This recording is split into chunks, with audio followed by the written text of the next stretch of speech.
जितने आबादी సరే దేశంలో जितने ఆబాది పక్కన పెట్టాక మన దగ్గర అయితే ఆబాది ఉంది కదా, మీకు అధికారం వచ్చింది కదా, బీసీ సబ్ ప్లాన్ పెట్టడానికి 9th షెడ్యూల్ పోవాలా? బీసీ సబ్ ప్లాన్ పెట్టడానికి 9th షెడ్యూల్ పోవాలన్నా చెప్పండి మీరే. 20,000 కోట్ల బడ్జెట్ కోసం లేదు, మా మా నాయకులకు మంత్రి పదవి ఇవ్వడానికి కూడా 9th షెడ్యూల్ పోవాలా? కాంట్రాక్ట్ 42% మీరే చెప్పింది.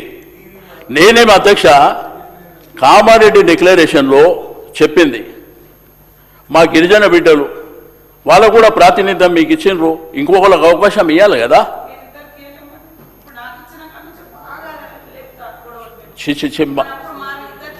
మాకు అభ్యంతరం లేదక్క. నేను అనేది మిమ్మల్ని కానీ అంటే ఇప్పుడు సార్ నేను విమర్శ కాంగ్రెస్ ప్రభుత్వం మీద విమర్శ చేయడానికి నేను కూర్చోలే. నేను మాట్లాడే ఉద్దేశం అది కాదు, నా ఉద్దేశం కూడా శ్రీధర్ అన్న అది కాదు. మా ఆవేదన మా బాధ సుప్రీంకోర్టు జడ్జిమెంట్లు అన్నీ ఉన్న తర్వాత అది చెల్లదని తెలిసిన తర్వాత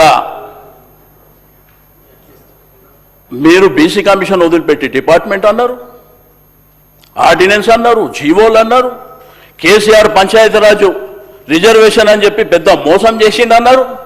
ఆయన మనకు వచ్చేది 42% 34కి అని చెప్పారు.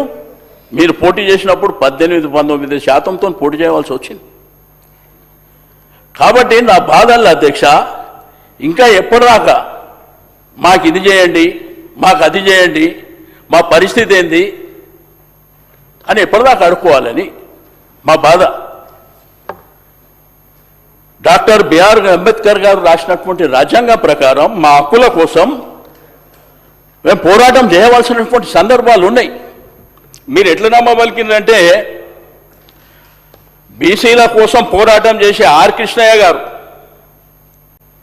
జాజుల శ్రీనివాస్ గారు, అదేవిధంగా ఎర్ర సత్యనారాయణ గారు, కృష్ణ, మా రాజారాం యాదవ్ వాళ్ళు కూడా బోల్తా పడిపోయారు అధ్యక్ష. ఇది నిజమే అనుకొని సన్మానం చేయనీకి వేరు 30 ఏళ్ళ నుంచి పోరాటం చేస్తూ. అదే జస్టిస్ ఈశ్వరయ్య గారు, చిరంజీవులు గారు ఇది సచ్చినా జరగదని ఘంటాపదంగా చెప్పారు. ఆ తర్వాత రియలైజేషన్ జరిగింది. నేను అడుగుతా, సరే అధికారం రాజకీయాలు లేదంటే వాళ్ళు చేయాలని వీళ్ళు చేయాలని మమ్మల్ని యునానిమస్గా ప్రభాకర్ అని చెప్పిండు, మేము ఇట్లా బిల్లు పెడుతున్నాం, మేము సపోర్ట్ చేయాలి, 100% చేస్తామన్నా చేసినాం. కానీ ఆ రోజు ఇది జరగదని చెప్పినాం. కులగణన చేసినామంటే ఈ నిండు శాసనసభలో ముఖ్యమంత్రి గారు 16 లక్షల మందిది చేయలేదని చెప్పి అఫీషియల్గా చెప్పాడు. అవన్నీ ఎట్లా చెల్లుబాటు అవుతాయి? మా రాజకీయ ప్రాధాన్యం ఏది? మాకు ఇస్తా అన్నటువంటి కాంట్రాక్ట్లు ఏవి? మరి మన బిడ్డలకు సంబంధించినటువంటి అధికారం వచ్చింది, సంతోషం. కానీ ఒక మేజర్ కమ్యూనిటీలకు సంబంధించినటువంటి ఒకవైపున యాదవులు, కురుమలు, మునూరు కాపులు, గిరిజన బిడ్డలు వాళ్ళ ప్రాతినిధ్యం ఉండాలనేది కదా మేము కోరుకుంటుంది. 2.5 సంవత్సరాలు ఏందాక ఖాళీ పెట్టిర్రు మంత్రి పదవులు. వాళ్ళు ఇస్తే సంతోషపడి మా జనాభా కోసం, మా అణగారిన బిడ్డల కోసం పోరాటం చేస్తారు కదా. డిప్యూటీ సీఎం గారు, ఫైనాన్స్ మినిస్టర్ గారు చెప్తారు, మాది అంకల గారడి కాదు, పేదవాళ్ళ కోసం మేము చేస్తుంది. మరి బడ్జెట్లో మీరు పెట్టింది ఎంత? ఫస్ట్ ఇయర్ పెట్టిర్రు 9,000 కోట్లు, ఖర్చు పెట్టింది 1,932 కోట్లు. మరి దీన్ని ఏమనాలి? బీసీ స్లప్ అని ఎక్కడ పోయింది? కాబట్టి దయచేసి నేను పెద్దలు శ్రీధర్ అన్నకు, మా శ్రీధర్ అన్నకు, ప్రభాకర్ అన్నకు, మా సీతక్క చెప్తున్నా, మీరు క్యాబినెట్లో మాట్లాడండి, ముఖ్యమంత్రి గారితో మాట్లాడి మా బిడ్డలు ఎదగాలి. మీరు ఇచ్చిన ఆమె కదా, మేము కొత్తగా అడుగుతుంది ఏం లేదు. ఫైనాన్స్ మినిస్టర్ గారేమో ఇవో ఈ అప్పులకు కట్టాలి, దీనికి కట్టాలి, దీనికి కట్టాలి, మా దగ్గర డబ్బులు లేవు అనే విధంగా ఆయన మాట్లాడుతున్నాడు. మరి ఎందుకు పెట్టారు బడ్జెట్లో? 2,000 కోట్లు పెడితే 2,000 కోట్లే పెట్టు. ఎందుకు మమ్మల్ని మోసం చేస్తున్నారు? ఎస్సీ సబ్ ప్లాన్ పెట్టిండ్రు, అది పూర్తి స్థాయిలో ఖర్చు పెడతలేరు. గిరిజనులకు సబ్ ప్లాన్ పెడతామన్నారు. మరి ఎందుకు అంటే అధికారం వచ్చింది, చేయాలి కదా. అదేవిధంగా ఫీజు రియంబర్స్మెంట్ కూడా అధ్యక్ష బాధపడుతున్నారు పిల్లలు. ఓవర్సీస్ స్కాలర్షిప్ వాళ్ళు ఇక్కడ చదివే వాళ్ళు కాదు, విదేశాల్లో చదువుకునేటువంటి పిల్లలు. ఈరోజు ఆత్మగౌరవ భవనాలని ఆ రోజు క్యాబినెట్లో మేమందరం ఉండి కొంతమంది అబ్జెక్షన్ చేశారు. హైదరాబాద్లో ఆత్మగౌరవ భవనాలకు కులాల పరంగా ఇస్తే అంత కాసుని జాగిస్తారా, ఎక్కడనో జిల్లాలలో ఇవ్వండి అని చెప్పి ఆ రోజు కొంతమంది చెప్తే ఆనాటి ముఖ్యమంత్రి గారు కేసీఆర్ గారు ఒప్పుకోలే. కోకాపేట్ల అప్పటికే 120 కోట్లకు ఎకరం ఉన్నటువంటి స్థలాన్ని ఇస్తా అని చెప్పిండు ఆయన. కొంతమంది చెప్పారు ఇవి మన కాస్ట్లీ భూములు ఇండస్ట్రీస్ కోసం లేదంటే ప్రభుత్వాల అవసరాల కోసం వాడుకోవాలంటే నథింగ్ డూయింగ్, ఇక్కడనే ఇస్తాం. ఎందుకంటే తెలంగాణ రాష్ట్రం తెచ్చుకున్నామే అందుకని చెప్పారు వారు ఒక ప్రయత్నం చేశారు. పూర్తి స్థాయిలో అన్ని జరిగినాయి నేను చెప్పాను, ఓ ప్రయత్నం చేశారు బీసీలు ఎదగాలని. 6,000 మంది పిల్లలు చదువుకుంటే 2 లక్షల మంది పిల్లలు చదువుకోనికి 1,25,000 రూపాయలు ప్రతి స్టూడెంట్ కనుక ఖర్చు పెట్టి మన పిల్లలు ప్రపంచంలో చదువుకోవాలంటే 20 లక్షల రూపాయలతో పాటు ఫ్లైట్ టికెట్ కూడా ఇచ్చినటువంటిది. ఈరోజు ప్రభాకర్ అన్నను అడుగుతున్నారు, ఆయనేమో మేము ఇప్పుడు ఇస్తాం తెస్తామని చెప్పి ఆయన చెప్పే పరిస్థితి లేక చెప్తుండే తప్ప వేరేదేం లేదు అధ్యక్ష.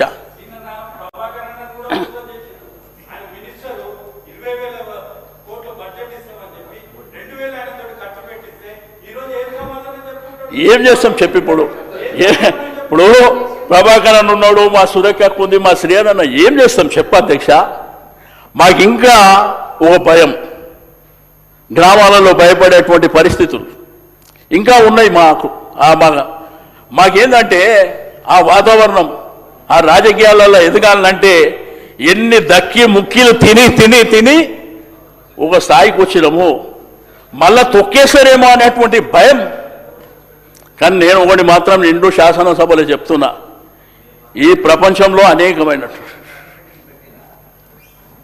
సార్ గౌరవనీయులు సీనియర్లు సార్ అనేక సభలు చూసిండ్రు.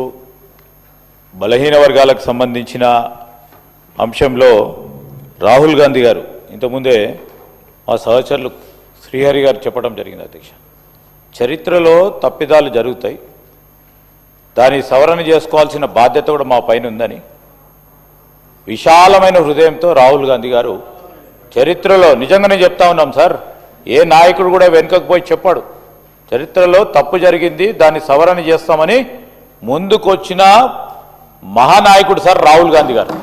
బలహీన వర్గాల పక్షాన నిలబడ్డ వ్యక్తి, జాతీయ స్థాయిలో ఆ స్థాయిలో ఉండి బలహీన వర్గాల గురించి మాట్లాడిన వ్యక్తి, ఏకైక వ్యక్తి రాహుల్ గాంధీ గారు. అది మీరు గమనించాలి. ఇంటెంట్ మా ప్రభుత్వానికి రాజకీయం చేయాలదలుచుకోలేదు అధ్యక్ష. మేము ఈరోజు కూడా చెప్తా ఉన్నాము, రాహుల్ గాంధీ గారి ఆలోచన విధానాన్ని అమలు చేసే ఒక ప్రయత్నం, ఓ పోరాటం చేయాలి.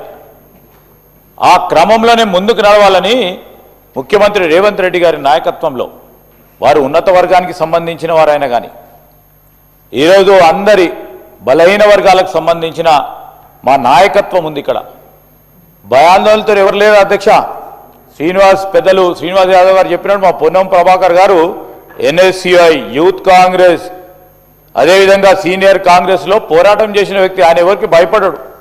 మా శ్రీహరి గారు సర్పంచ్గా, జెడ్పీటీసీగా ఆయన వివిధ స్థాయిలో నిలబడి అందరి గురించి పోరాటం చేసిన వ్యక్తి. కొండా సురేఖ గారి గురించి కూడా తెలుసు.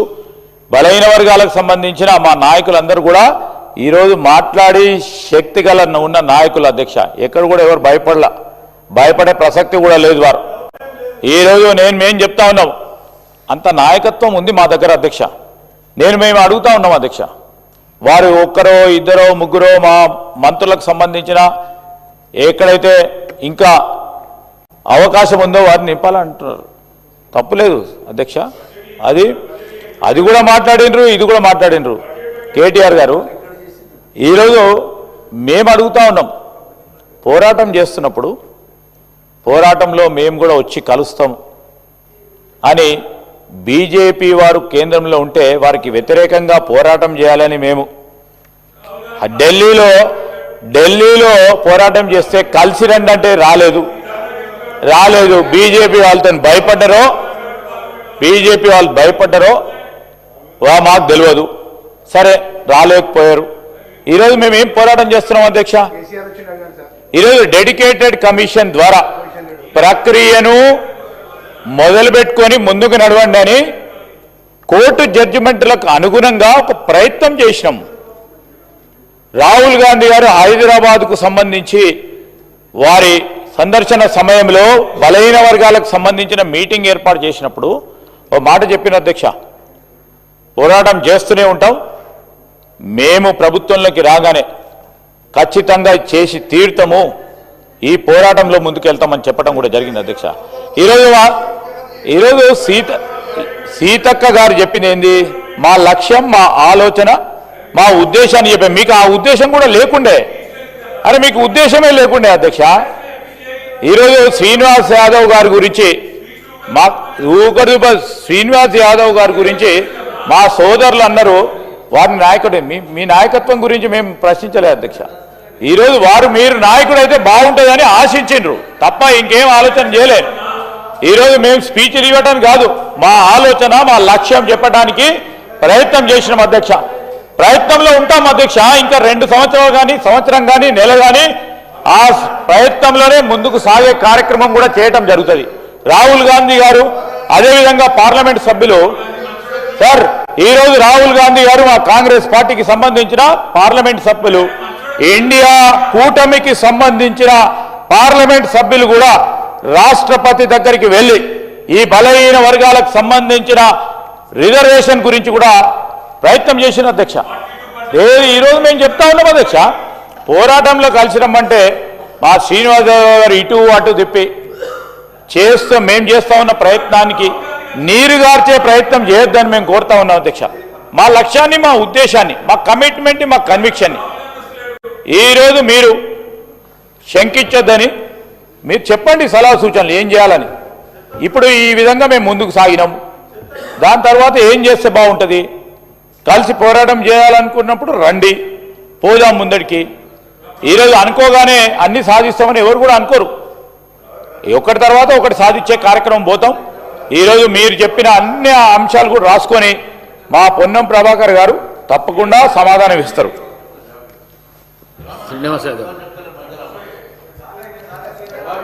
అధ్యక్ష, నేను రాహుల్ గాంధీ గారిని తప్పుపట్టలేదు అధ్యక్ష. నేను అడిగిందల్లా సీనన్న 2 నిమిషాలు కూర్చోవి. శ్రీధరన్న చెప్పిండు సార్, నేను రాహుల్ గాంధీ గారిని తప్పుపట్టలేదు సార్. రాహుల్ గాంధీ గారికి ఆలోచన విధానం ఉండొచ్చు, దాన్ని నేను వ్యతిరేకించలే. ఆ రోజు ఢిల్లీలో జరిగినటువంటి రెండోది కులగణన ప్రాసెస్, శ్రీధరన్న నీకంటే ఈ శాసనసభలో ఎక్కువ ఎవరికి తెలియదు. బీసీ కమిషన్ వదిలిపెట్టి డిపార్ట్మెంట్కి ఇచ్చి దాన్ని అనేకమైనటువంటి తప్పిదాలు జరిగినటువంటిది కూడా మీరు చూసారు. భూసాని కమిషన్ అని ఇప్పటి వరకు పబ్లిక్ డొమైన్లో లేదు అధ్యక్ష. రెండోది నేను అడిగినదల్లా జంతర్ మంతర్ దగ్గర మీరు పెట్టినప్పుడు, అంతకుముందు ఈ శాసనసభలో ముఖ్యమంత్రి గారు ఆల్ పార్టీ డెలిగేషన్ నేను తీసుకుపోతా అన్నది మీరు హౌస్ రికార్డులో ఉంది, వారు తీసుకెళ్ళలే. మీరేదైతే జంతర్ మంతర్ ధర్నా అని చెప్పినరో మమ్మల్ని ఇన్వైట్ చేయలే. మీరు క్యాబినెట్లో కూర్చున్నప్పుడు ఒక నిర్ణయం తీసుకుంటారు, నేను టీవీలో పేపర్లో చూసింది, మాకెవరు ఇన్వైట్ చేయలే. అచ్చా పోనీ అప్పటికి శ్రీయానన్న మంత్రి కాలేదనుకుంటా, ప్రభాకర్ అన్న ఉన్నాడు, మమ్మల్ని ఇన్వైట్ చేసిర్రా?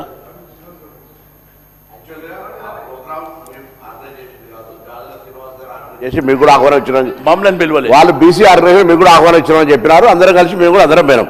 సెకండ్ టైం ప్రోగ్రామ్ మాది, first time program backward class organizations వాళ్ళు చేసినటువంటి దాంట్లో స్పష్టత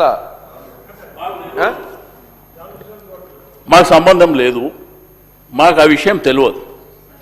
కాంగ్రెస్ పార్టీ ఆధ్వర్యంలో గౌరవ ముఖ్యమంత్రి గారు ఆర్గనైజ్ చేసి మంత్రులు, శాసనసభ్యులు, పార్లమెంట్ సభ్యులు అందరు కలిసి పోయినరు కాబట్టి మీరు చేసిండ్రు అనేది మా బలమైనటువంటి అభిప్రాయం.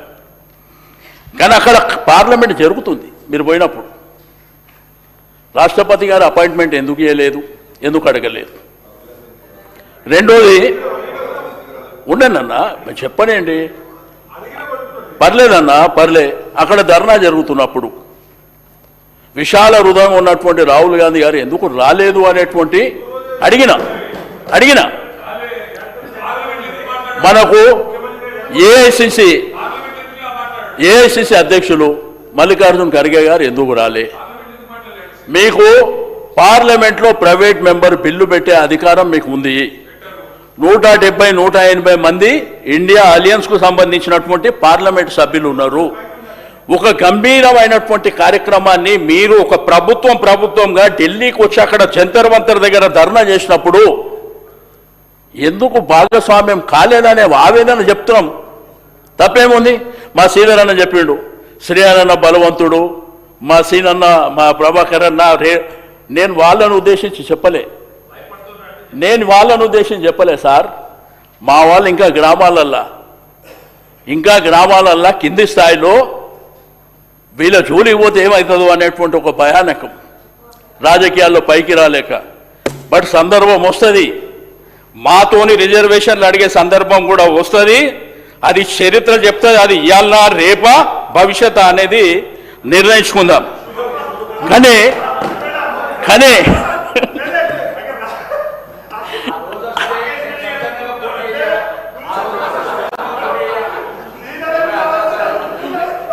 ఎందుకంటే నేనేమంటా అంటే చరిత్రలో అన్నీ జరిగినాయన్న. ఇప్పుడు నేనేమంటున్నా సార్, చరిత్రలో అన్నీ జరిగినాయి సార్. మన కళ్ళ ముంగట్నే 1969లో తెలంగాణ ఉద్యమం వచ్చింది, 72తోనే అయిపోయింది అనుకోరు. ఆ తర్వాత కేసీఆర్ గారు ఒక బలమైనటువంటి ఉద్యమాన్ని నడిపించారు. చరిత్ర చెప్తుంది, భారతదేశ చిత్రపటంలో ఒక తెలంగాణ రాష్ట్రం ఉంది, దానికి కేసీఆర్ గారు నాయకత్వం వహించారు. కానీ దీనికి మనం చెప్పిన హామీల ప్రకారం నిజాయితీగా వాళ్ళ మేరుకోని చేస్తే అభ్యంతరం లేదు.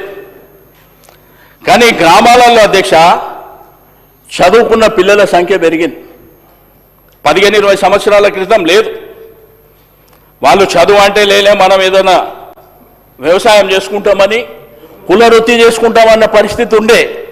కానీ ఇప్పుడు చదువుకున్నారు, తెలివితేటలు వచ్చినాయి. మనం ఏం మాట్లాడుతున్నాం, పత్రికలు, పేపర్లు, ఆర్టికల్స్, టీవీలు, సెల్ ఫోన్లు, ల్యాప్టాప్లు చూస్తూ ఏంది సంఖ్య మీది కదా, అధికారం వాళ్ళకి ఎట్లుంటుంది అనేది ఒక బలమైనటువంటి అభిప్రాయానికి వచ్చారు. అందుకే మొన్న జనరల్ స్థానాలలో మొట్టమొదటిసారి బీసీ స్థానంలో ఉన్న వాళ్లకు కనీసం అడ్వైజర్లలో కానీ అన్న సతన్న మొన్ననే మీరు బహుజనులు అంటే మీ గురించి కూడా చెప్పినా, నువ్వెందుకు తొందరపడుతున్నావు? నువ్వు ఎస్సీసీలకు మొన్ననే అధ్యక్షులు అయినావు, సంతోషం. కాబట్టి నేను మీ గురించి మాట్లాడుతున్నా, నువ్వు నా మీద ఎందుకు పడుతున్నావు? కాబట్టి నీకు ఇట్లా నిజంగా నువ్వు ఒక చైర్మన్గా కొట్లాడాలనుకుంటే దళిత బంధు 12 లక్షలు ఇమ్మని చెప్పు, కొట్లాడన్నా, మీరు చెప్పిందే కదా. కాబట్టి అధ్యక్ష, ఇక నేను ఎక్కువ మాట్లాడకుండా, ఇంకా చాలా ఉన్నాయి అధ్యక్ష. మా ప్రభుత్వంలో ఏమేం చేసినాము, విద్యార్థులకు ఏం చేసినాము, ఏ విధంగా కార్యక్రమాలు చేసినాము, ఇక అవన్నీ చెప్తుంటే మళ్ళా అనవసరమైనటువంటి కాంట్రవర్సీలు అవుతాయి. కాబట్టి నేను స్టేట్ అవే, దయచేసి మీరేదైతే కామారెడ్డి డిక్లరేషన్, మీరేంది 9th షెడ్యూల్ కాబట్టి అది మీ చేతిలో లేని పని, అది పక్కన పెట్టు, మీ చేతిలో ఉన్న పని చేయమని నేను కోరుతున్నా. ఇప్పుడు మీరు 20,000 కోట్లు ఇస్తామని 9,000 కోట్లు ఇచ్చి అవి కూడా ఖర్చు పెట్టకపోతే ఏడాది మన బిడ్డలు ఏమనుకుంటారు బయట, మనల్ని అడుగుతలేరా? నాకంటే ఎక్కువ మిమ్మల్ని అడుగుతారు కదా మంత్రులని, మీ మీద ప్రెజర్ ఉంటుంది కదా.